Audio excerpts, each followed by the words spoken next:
Look, I know what you're thinking, that the title is clickbait and that all we're going to do is just try to get you into this video. No, that is not the point of this at all. Seriously, folks, there is one thing that so many businesses are not doing that, if done correctly and done on a regular basis, you can definitely grow your business substantially. My name is Mark. You're with Home Leads. Thank you so much for taking time out of your busy day to watch this video here. Hang out with us for a few minutes and kind of get a better idea of exactly one thing that you can do right away today in order to grow your business. If you haven't yet done so, consider subscribing to the channel below. If you are a member of the community, thank you so much. Like the video, share it, and all that fun stuff. It definitely helps us with the algorithm get out to help more folks out there who are looking to grow their business. So with that being said, what is the one thing? The one thing always gets talked about, and there's a lot of one things, right? But for this one, it is literally going to be as simple as following up with your customers. I know that's completely unoriginal. It's not attractive. It's not a genie in a bottle type of thing, but the way you follow up with them is crucial. Okay, so right now, let's go ahead and talk about what's all going on in this world. I think the attention span is just a few seconds of folks. I think you have to reach out to folks, something like 7 to 9 times before they actually respond back to you. There's a lot of things going on and a lot of distractions in this world.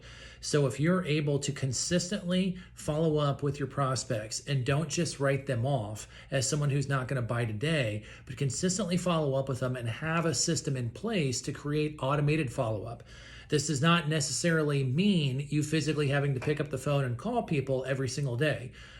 You can do that. A personal touch is definitely a good thing in this crazy world. But the vast majority of folks, right now it's about 82%, according to Google, don't actually pick up the phone to call somebody when they're looking to purchase a service or product. So if you're not, if you're trying to reach back out to those customers or would-be customers, and you're thinking, okay, well then how do I do it? Again, think about texting, think about messaging, think about emails. Now, emails are quickly becoming outdated, so it's actually more of a texting thing that is much more looked at. Your text open rate is a lot higher than it is for emails. Emails can be sent out in a mass amount. It can be quite wordy. It can be very informative, but texts are also very much more opened at a higher open rate is what I was looking for. More open. That's what we're going with, at a higher open rate. So, if you don't have a text campaign set up, there's a gazillion different companies out there who can help you with a mass text message campaign. But the big thing is that you want to set up your system so it's automated. Okay, so we at Home Leads, we handle that all the time for folks. But it is something that you want to get set up for the follow-ups. I was just on a call earlier this week, and the gentleman said that he was a realtor, and he said that he only wants to get leads in, good leads, or leads that we're only going to be buying or selling within the next 60 days. If it wasn't a buyer or a seller in the next 60 days, then he didn't think it was a good lead. He did not think that it was somebody that he wanted to take on as a potential client. You run your business your own way. You're going to make your own decisions. Having worked with dozens and dozens and dozens of businesses within Home Leads, at this point, that's just a poor way to think about it, because in 60 days, if you did not take that customer, then you could have, for somebody who is looking to sell maybe in 90 or 120 days or buy or use your service or whatever, those days are eventually going to pass, whether we like it or not. So that person can eventually be your customer, just not today, down the road. Now, in order to do that, you want to make sure that you're keeping those would-be customers within your sphere of influence. Okay, so you're making sure that they're on your email list. You're making sure that they're on your, if you're doing snail mail, deliverables in the mail, you want to make sure that you have their address. You want to make sure that you're texting them. You want to make sure that you're letting them know about your specials and the things that are going on in your business. That's what I mean about keeping them in your sphere of influence.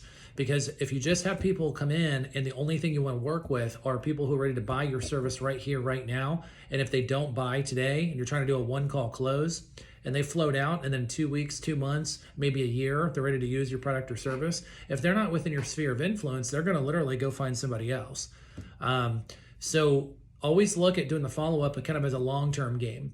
Now, you'll be shocked when you do this and you keep it automated. Two things. Number one, how little amount of time that you're going to have to put in order to keep this going. Very little. It's usually a set and forget type of thing. And we can work with you on that without any issue. But the second thing is you're going to be stunned by putting another system in your business in order to collect all the contact information. Basic stuff. We're not looking for, social security numbers and all that type of stuff, God forbid. But no, it's basically just the name, the phone number, email address, and then if you pick up their actual address. And then being able to use that information, don't just put it on the back of a napkin and toss it away if they don't buy that day. No. Put that into some type of a system. Again, we can help you with that. Some type of system where you can create the automated follow-up. So that way they're staying in your sphere of influence. So when they're ready to buy, you're going to stay top of mind. Okay, when they're ready to buy the service or product that you're selling, you're going to be the person because you have done those soft touches with them all the time. And nurturing that potential lead so that when it is their time to buy, you're right there. Okay, so the big thing you want to make sure you do is you follow up with every lead, you follow up with every customer. It's not just to make sure that to check to see if they're going to buy today. That's great if they do. That's fantastic. It'll definitely help quite a bit. It's okay if they don't buy today. It's okay if they don't buy tomorrow. Make sure you nurture that lead. Make sure you do not toss their information away and just say, oh, well, they're not going to buy, they'll never buy. No, make sure you grow your customer base, make sure you grow your sphere of influence, and make sure you're constantly touching them on an automated fashion. That way, when they're ready to get going, it's a no-brainer. They're going to come to you for the product or service. So I hope that has helped you get a couple of ideas as far as how to continue to grow your business. It's very simple, but oftentimes people just don't even touch it. They don't even mess with it. And it's just too bad because it's right there. It's easy pickings. They've already given you the information. They've already trusted you enough with their phone number, their email address, etc. Take that, use that, grow your business, and keep going there. So I appreciate you taking a few minutes. I hope you're staying cool out there and for being cool, for watching us here this afternoon. If you got any questions, go ahead and drop them in the comments, and we'll see y'all on the next one.